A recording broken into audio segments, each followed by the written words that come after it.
When you grow up in a trauma-driven family dynamic, nothing makes sense sometimes.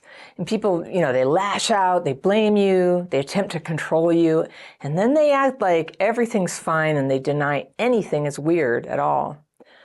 When you're a child, this scrambles your perception or your trust in situations. And it can take a really long time after you grow up and leave home to get perspective on what their behavior means and whether it's safe to let them into your life.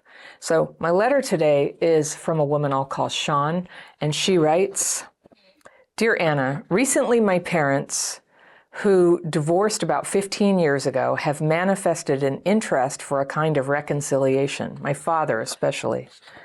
They want that me and my brother do things like going out to eat, the four of us together. Thing is, I doubt they're doing it for the right reasons." All right, I'm circling this. I got my pencil. I'm going to circle things I want to come back to in Sean's letter here. But I'm going to go through and read it all the way through so we can hear what's going on. This one's kind of a tricky one. "While I do not resent my parents' divorce, I always accepted that they simply didn't love each other anymore ever since I was a child. It's what happened afterward that was an absolute train wreck. My father's new relationship, a woman he's still with to this day, is a very toxic one. They feed into each other's neurosis to such a degree, it would almost be comical if it didn't hurt me and my brother so much. My father would forbid us from talking about our mother in front of his girlfriend and many other sensitive topics. To keep it short, he made us responsible for whether or not their relationship and love would work out. They're stuck in a weird us versus the world mentality where anyone who dares to comment on their love story or question them becomes the enemy. Anything that happens that would hinder this relationship in any way was regarded as purposeful sabotage, like me and my brother getting sick at an inconvenient time. My mother, she actually tried to help my father and his new relationship because she felt that would make things easier for me and my brother. Personally, I disagree with that course of action since because she wanted things to work out in the end, she abandoned me to fend for myself, and many times I needed help or protection, no matter how desperate my cries for help. I literally had a panic attack and an absolute breakdown of sobs and tears in front of her, begging her for intervention, and she would still do nothing. I quickly realized that in this whole mess, the only one I could count on was myself. I got away from my father at 18 and moved out of my hometown 2 years later. Now 4 years later, so 24 years old, I'm in a better place with my own home where I live peacefully with my pet bunny, and I found a wonderful therapist who helped me a lot to find my own voice and establish boundaries. The dilemma I face now is this new desire for a reconciliation of sorts. My father now wants to get along with my mother, and she wants to encourage that, for she thinks it would help me and my brother have a better relationship with our father. I have a few issues with that. I feel they're doing this for the wrong reasons. My mother got cancer, and it clearly shook both my parents. Now my father is pushing to become close to me once more, and my mother is pushing me to have a relationship with him. Because of diverse conversations I had over time with both of them, I can guess their motives with a considerable amount of certitude. My mother basically wants to feel like having kids with my father was not a complete mistake, and that we were able to forgive him in the end, so if she dies, we won't be alone. I've been alone since 11 years old. It's a bit late now. She also wants to feel that she managed to fix things between us. My father, he's just afraid of dying alone if both me and my brother want nothing to do with him. Neither of them have done any actual thinking about this or even asked if this is what I want. I once had the time, energy, and desire for such an endeavor. Nowadays, I feel like I've moved on and made peace with how all those relationships were and are still messed up. I've stopped trying to change them or fighting against their self-destructive behaviors. I focus on protecting, healing myself, and learning to let go. I do not know how to bring all of this up to them. They've been in my back with this and expect me to drop everything I've got going in my life to participate in this absolute masquerade. If I won't, then I'm the problem. I'm the one who's being vengeful and petty. Is it being vengeful really? Is it possible that this is not the right way for me to heal? Can trying to let go and accepting the failures of our relationship be that wrong? Thank you in advance for any advice or response. Sean. Okay. All right, Sean, I'm going to try to help. This is a tough situation. I'm always pressuring people to keep their letters concise, but there's just a little bit of detail that I don't have enough. So everything I'm going to say, if I'm not understanding something, forgive me in advance, all right? I'm just going to try to go on what you told me, of what I hear here, of like what's going on. Why is this? See, I think, Sean, if this was clear to you, how you felt that you really wanted to just like shut the whole thing down, you would have. But there's part of you that's like, maybe I need to do it. So I'm going to talk to that part of you, all right? I guess I want to give a caveat to people, because every time I talk about family reconciliation, a lot of people who are watching the video can feel upset or triggered or think I don't get it, that for some people, actually cutting off contact is important, is necessary, is the right thing to do. And I send you my blessings for anybody watching who is in those circumstances. One thing I always suggest to people, this is just before I get into Sean's letter here, is that if you think maybe you need no contact, you can always take it one day at a time. You don't have to make lifetime pronouncements, and that way you have more time to think about it. Yes, it might be harder to keep the boundary against the other person, but there are ways to do that even as you refrain from making a permanent decision about something that you are not sure how you feel about long term. Okay, so Sean, back to you.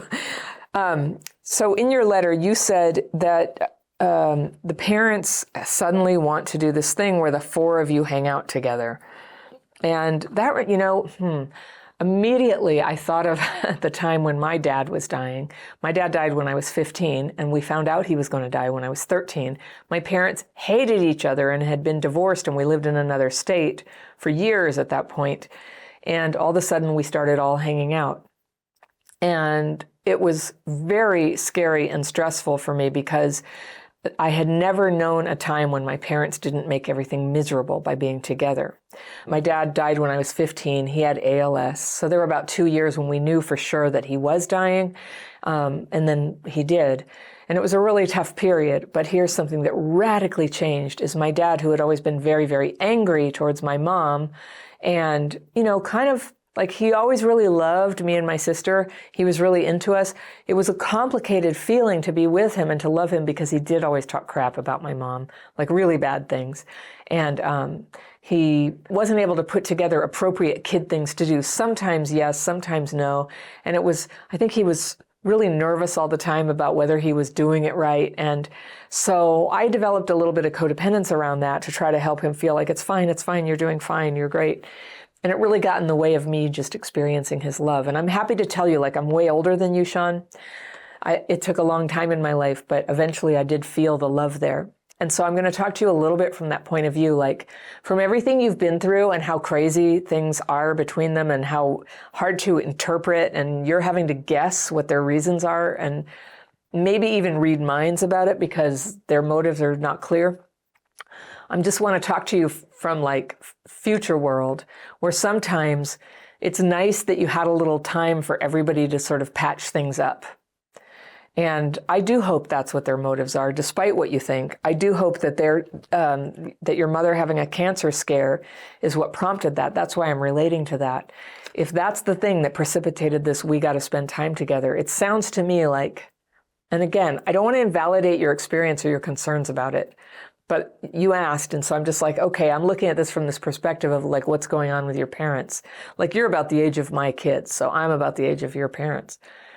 And I'm projecting, I'm guessing about them that they regret being so screwed up and they regret the difficulty, and I'm guessing there's a lot of conflict between them and you and some bad blood about the way things have gone, especially with your dad, and I'll talk about that in a minute. And they regret it and they want it to go better. And you, perhaps very rightly, feel like you guys have never handled this kind of thing well, and I don't want to be wrapped up in it and get into this drama with you or be responsible to make you feel like you're these great parents, right? So I understand where you're coming from. But if I'm guessing correctly, and I can't be sure that I am, but I don't know, people in the comments can weigh in on this. I think they're trying to amend mistakes they made. And generally, mistakes always have to do with tearing people apart, hurting them, abandoning them, putting them down, and that amending them would always be sort of a coming back together, a restoration of goodwill, if not unity. So it doesn't sound like they're trying to get married or anything again. But perhaps they're suddenly rising above old resentments at each other and old neuroses that you have pointed out in them, that they may still be neurotic, but as human beings with hearts, they don't want one of the partners, your mom, to end her life, to have her life end with all this stuff, such an irreparable mess. And I think that when things can be worked out while people are alive, it is generally a desirable thing. Yes, you have to weigh it against the emotional cost of dealing with somebody who hurts you. But I don't know, you sound feisty in a good way, Sean, so possibly there's room here for you to show up for this with drastically reduced expectations about getting heard or getting your needs met, all right? Because now you're 24 now, so it's actually possible for you to show up for something just to observe or even to help out other people, even though you know that you're not going to get the thing you always wanted out of them. And the fact that you've made it to 24 and you've got a place and a bunny and you like your life right now, it means that you do know how to have a happy life despite their shortcomings. So in a certain way, you've arrived. In a certain way, you've landed on the safe island where things can't destroy you anymore. But people can hurt us. They can hurt us. And I totally understand you're guarding yourself. So let me go to the next thing here. You said you always accepted their divorce. Sometimes I wonder if as kids who accepted divorce, because I did too, I always told people, I was so glad they got divorced. They fought all the time. But in a way, and then when my dad died, people would say, I'm so sorry for your loss. And I'd go, oh, it wasn't really a loss because they got divorced and I barely saw him after I was 9. But see how I did the math on that as a kid? Oh, it wasn't a loss because, I got taken away from him when I was 9. It was a loss. It was a loss that happened in 3 stages: divorce, moving to another state, and then he died when I was 15, divorce at 7. So it happened in stages, but it was every bit a loss of the loss of a dad. And I actually had to be like 40-something before I understood that. So you accepted their divorce, good, but still you lost your family unit. And then what happened after is this relationship that sounds very unhealthy between your dad and his new partner, and that they would feed each other's neurosis, and it would almost be funny, you said. And so I wish I had more details about that to understand exactly what you mean, but I just take your word for it. He would forbid you to talk about your mother in front of his girlfriend. Yeah, that's totally inappropriate, because I did the math. You were 9 when they got divorced. And to not talk about your mom, that's bullshit. I'm sorry, that's not something you do. You put on a 9-year-old. And but I remember the same thing. So I had a stepdad, and my real dad was still enraged about the fact that my mom had gotten a divorce from him, had remarried, and then was going to move us out of state. He was sad and angry about that. But he would allow himself to say terrible things about both my mom and my stepdad, and that's not really okay for a kid at all. And, whatever anger he had at my mom about how she treated him was not something to lay on the kids. And I divorced my first husband, and he's the father of my kids. And we have a great relationship now. We even have a course called Positive Shared Custody. I'll put a link to that in the description section for somebody who needs it. It's not a crappy childhood fairy course, but for anybody who's sharing custody, it's there. Not you, Sean. This is just something else. But we had a whole bunch of tips that we learned from being divorced parents. And certainly one of many, we have a whole bunch of tips. And one of the cardinal rules is you never talk smack about the other parent. That is, you don't sabotage the other parent's esteem in the child's eyes unless there is abuse. And you have to be honest and help the kid have boundaries and stay safe. But other than that, you support their parenting style, and you allow the child to idealize and look up to the other parent. So that's really bad that he did that to you. And I remember, my dad did it to me too. He talked about my mom. And I, at a very early age, tried to protect him from feeling bad about himself. And so we actually decided to call my stepdad Father. We were said, why don't you call him something like that? So my real dad was Daddy. We called my stepdad Father, which was kind of awkward. but it was what I could come up with. And I think it was my way of saying, I agree with this custom, that we'll call him something paternal, but it will be very different and a little more formal than what we call my dad, Daddy. And so we called him Father. I still call him that. And he's actually turned out to be quite remarkable and totally stabilized our lives. But we called him that, and I was 9, my sister was 3, and she was too young to police her own speech. And so I would like pinch her and elbow her and stuff, because she would say, Father says that da-da-da-da-da-da-da. And I'd be like, don't say that in front of Daddy, he'll freak out. And it was only as an adult that I began to realize that trying to babysit parents' feelings about stuff like that is completely ridiculous for a 9-year-old and a 3-year-old. So I understand what you were up against, and I appreciate your outrage at it. And I hope that he totally failed to get you to comply, because to not talk about your own mother in front of this girlfriend must have been horrible.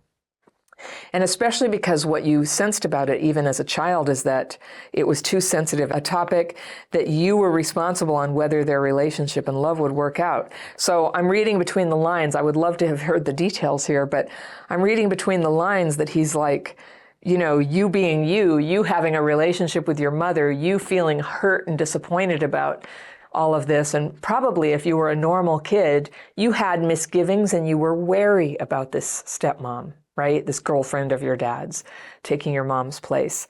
That would be sane and rational and normal.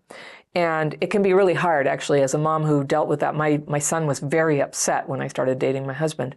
And we didn't even introduce them for a year, but it was, he just had a hard time with it. He had really hoped that I would get back together with his dad. And because his dad and I weren't telling him how bad things were, we couldn't just get in there and go, well, let me tell you why that's completely unthinkable. And he was hoping, and we comforted him and reassured him each in our own time with him about it and going, yeah, we understand, and that's really hard, and there's a new thing. And his dad got remarried pretty early after we split up too, to a wonderful woman. And I would just say the step-parents here have been really good. I had, my kids have had something that you didn't get to have. You had this crazy situation where this woman sounds very insecure and demanding that everything feel a certain way, or her insecurity about it get fixed by this, jerry-rigged, lying, covering up that you have a mom. And that must have been really hard. I also know that like 9, 10-year-old kids, however old your brother was, they can be pretty outspoken in a way that can hurt. And it's just one of those things. It's like kids can say something quite cruel. Well, you're ugly. I hate you, right? That comes out in times like that. And so the role of an adult is to not take these things personally and to be able to handle it and work towards a happy solution. Generally speaking, if parents and their new partners are sane, good, sober, considerate, caring, and able to put the kids first, things can be sorted out to where the kid feels reassured and trusting and even likes the new partner. But if there's lying and there's a sense that I can't count on you and of getting ripped off emotionally, the kids are never going to come around on that. And so then there's this animosity. And you see this, even in families where the stepmom's been there for 20 years and the kids are adults and there's still this like horrible Thanksgiving thing going on. So I hope that doesn't happen for you. That's okay. I don't want that to be your future. I want you to have peace in your future. I want you to be able to have the relationships that you'd like to have with boundaries with both parents, however long they may live, whoever they may be with, and even if they're totally lame at taking responsibility for how you and your brother got hurt. Because that's pretty much part of the deal. If you ended up with complex PTSD because your parents were like that, chances are pretty small that they're going to evolve enough to take true responsibility and apologize to you in a way that speaks to the pain in you. And even if they do, Sean, it's some of the damage is done. You end up with a neurological injury. You end up with an attachment style that's kind of wobbly right now. So there's only so much they can do. And that's why from the point in life where I sit, if I could go back and change anything, if I could know when I was your age what I know now, I would tell myself. It's like, go easy. My mom was drinking all the time, but little did I know she wasn't going to be living very long. And I was really angry at her drinking, and I could never really give her a break about it. You know, she would say, the doctor said I have to stop drinking. I'd be like, okay, good, then I love you. And then she would drink again. I'd be like, why are you so awful? Don't you care about me? And I just see now, and it's the same with, it's not just alcoholism. It's a lot of people's personality disorders. It's their wounds. It's whatever it is. But a lot of people can never get perspective on the way that they're kind of odd or hurtful. They can never get perspective. So it's our choice of can we accept them as they are? And we don't have to accept them. The answer does not have to be yes. It's a question. Can I accept them? Are there boundaries I can set so that this can be okay? And one of those boundaries could be, I only see them for 90 minutes at a time, because I know that by 4 hours, when I'm sort of tired, I will start to just lose my mind around them. So these are boundaries you can have. Or you can have boundaries where when they ask you questions that are personal or insulting to you, you can plan in advance little graceful ways of not answering the question without arguing with them about whether they should have asked the question in the first place. It will save you so much energy. And I have a download for people that I will put at the end about these clever boundaries you can set without even people knowing you're setting a boundary. Because when people are self-centered, and self-centeredness is a problem that you seem to be describing with the parents here, when people are self-centered, it's just as well they don't know that you're setting boundaries, because then they get angry and give you a hard time. And the whole point of you having contact with them at all is just to give a little love, get a little love, have a group hug, and get the hell out, right? That's one scenario. So this thing where you said that anything that happened that hindered his relationship was regarded as purposeful sabotage, that really bothers me. That's a terrible thing to put on a kid, like your brother getting sick at an inconvenient time. I don't know what the story was, but if your dad blamed him that he was trying to sabotage the relationship, that's pretty immature. That's pretty paranoid. I'm really sorry that you had that. Gosh, the very people you're trying to imprint on, like a baby duck, how do I tell right and wrong, Dad? Can't count on him. Okay. So then your mother tried to help him. She wants you guys to have a good relationship. So I also defend your right to just not accept your mother's thing. And you say that you were that you could sort of read that you can tell where they're coming from because of conversations with them. And you may be right, but you hadn't really told me what that is. So I'm just going to tell you my impression. Your mom sounds a little codependent. She wants everybody to get along, and she's willing to throw herself on the railroad tracks to try to get everything nice. But I guess what I want to say is somebody who does that, I think she probably has a lot of guilt or shame. She knows you're hurt. She doesn't want you to be hurt. And she's using whatever she can imagine thinks would help and hoping she can construct that even by throwing herself off, under the bus here. And she wanted things to work out. And she was so committed to trying to not have conflict that she made you fend for yourself.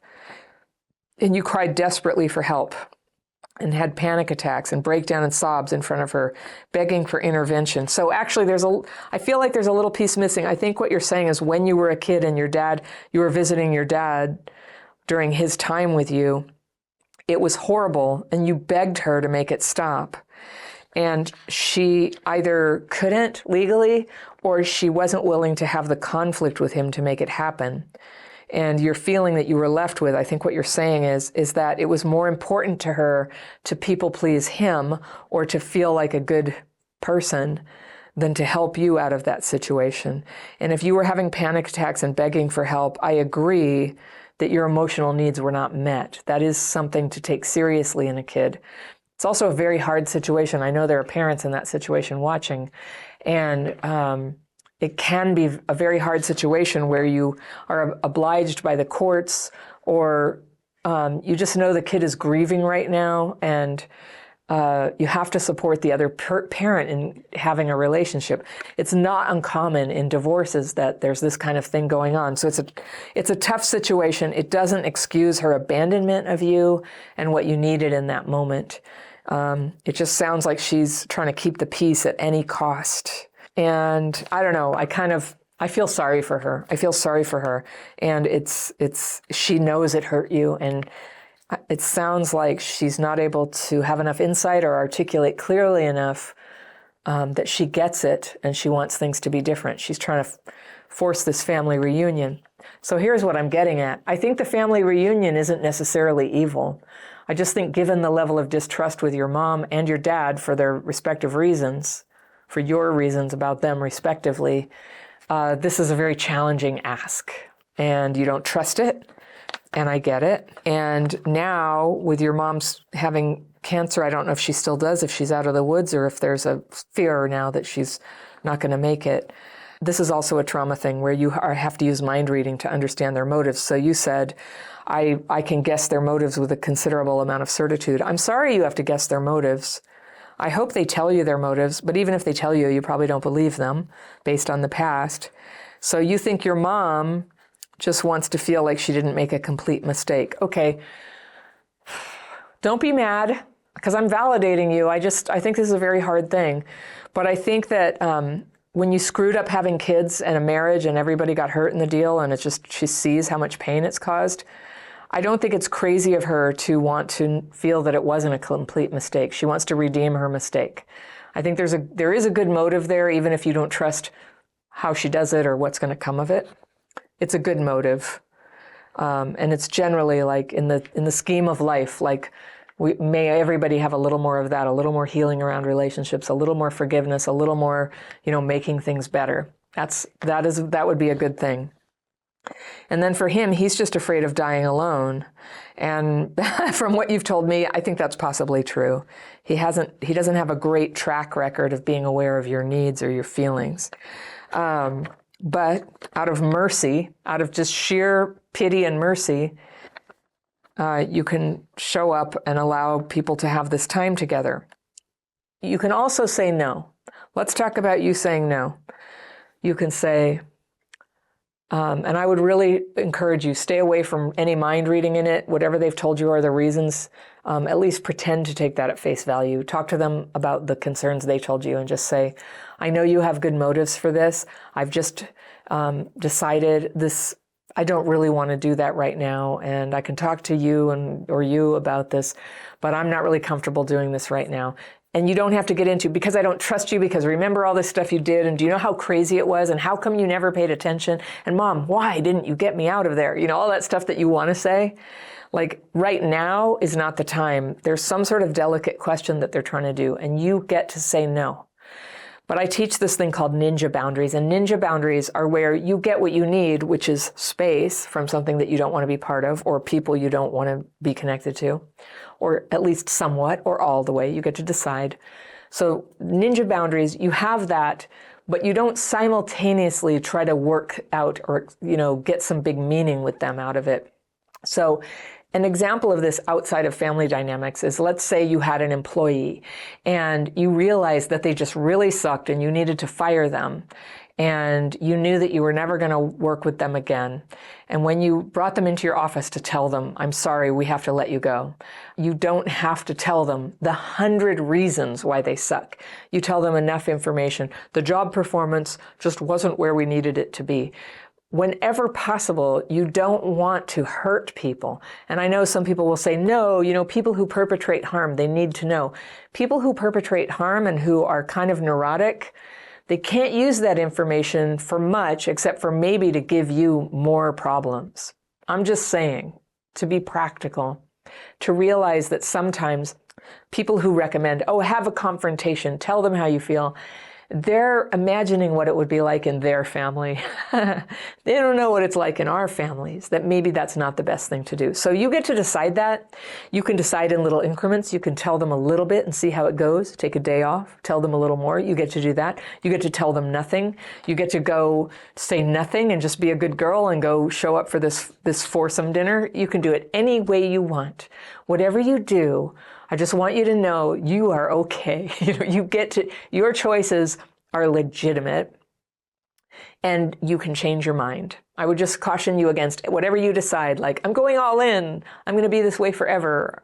You don't have to commit to forever, or I'm cutting off contact. That's how it is forever. You don't have to. It's always a choice. It's always a choice. Ninja boundaries are about how to get out, stay out of like painful emotional entanglement when you're up against the old problems that have caused rifts between you, so that you can, show up for the dinner or have a holiday dinner together and then get out relatively unscathed, without a bunch of drama, without a screaming match, without a whole bunch of emotional events and words said that are going to activate old abandonment wounds that I know you have, Sean. Those abandonment wounds, they're not worth it. It's not worth it. It's there, and you want to be healing those, but just like just throwing yourself into the lion's den to get chewed up for a while, that's not healing, right? So it reminds me of people who are in these terrible relationships where they're getting used and exploited and somebody's mind manipulating them. And then they rationalize it and say, yes, but you see, they're my teacher. They're helping me to see what my lessons are. It's like, oh no, they're hurting you. They're hurting you. People with CPTSD, we can be such artists at turning, a crappy situation into actually quite meaningful and good. So don't do that. But that said, we also sometimes resolve these sticky situations by running away entirely and slamming the door, which that may be at the other end, the other extreme of what you don't want to do. You can stay kind of in the fuzzy middle and have temporary solutions and partial self-expression as you sort of feel your way through that.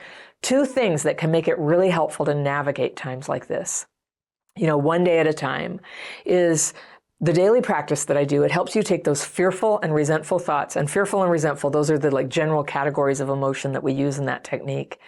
Anything that's distressing you, and this is a lot of distress. Fear it's going to be terrible. I'm resentful at my dad because he da-da-da. Fear he'll never get it. Fear if I give him an inch, he'll take a mile, blah, blah, blah, right? You have all that. So the daily practice is a way to get that stuff on paper, and you can either release it or ask for it to be removed, and then you meditate for a while and you let your mind kind of heal itself in a quiet, restful meditation. And often just gentle answers appear on your horizon. Maybe I'll do this. I think I need a little more of that, a little less of that. And that is all the difference. Having CPTSD means you don't have access to that little calm voice inside that guides you in the right direction. When you can learn to calm the fearful and resentful thoughts, you have more insight and you have more power inside. Your well fills up so that when you need to set a boundary, boom, you can set that boundary. You can set it hard. You can set it invisibly. Like Houdini, nobody knows you did it, right? These are good things to know because you're trying to conserve your neurological regulation, your emotional stability, your inner strength, your power, right? You're trying to let everything be a choice, not an accidental blurting out, lashing out, running away, or codependent signing up for crap. So it's always a choice how you handle this. You said it's all a masquerade. I think I suspect there are good motives in there. It's just that they're people with a history of not really getting it about other people. And you say, they're going to accuse me. If I don't go, then they'll say I'm being vengeful and petty. Well, if you decide not to go, let them. Just let them say what they're going to say. Part of the whole thing of being a free person is that we make our own decisions and we let the chips fall where they may. And you know darn well that if you decide to set a boundary, anytime you set a boundary with people who are insecure or immature, or have poor boundaries themselves, there's usually going to be pushback. So you plan for that. You just get ready for that. To help with that, the second thing after the daily practice is to have support, to have people who get it, who are walking this path of healing with you, and who you can text in the middle of this stuff. You're at the restaurant with everybody, you go to the ladies' room, and you just go, help, oh my God, my dad just said this. Should I do it? Should I stay? Should I just get up and leave? And you can, here, call me. And you can have that conversation and get some support and not trying to do it all with your head.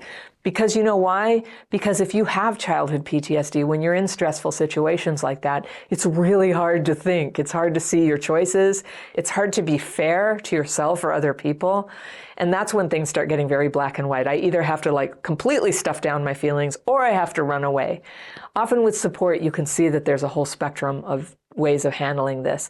And there's often something in the middle that kind of gets you through the evening without doing major damage. That's a win, I think. So I wish you luck with what's happening with this, and I wish you the best for healing. If people are watching this and you want to learn about those ninja boundaries, I have a free download where I list them. You can click here and get that for yourself for free right here, and I will see you very soon.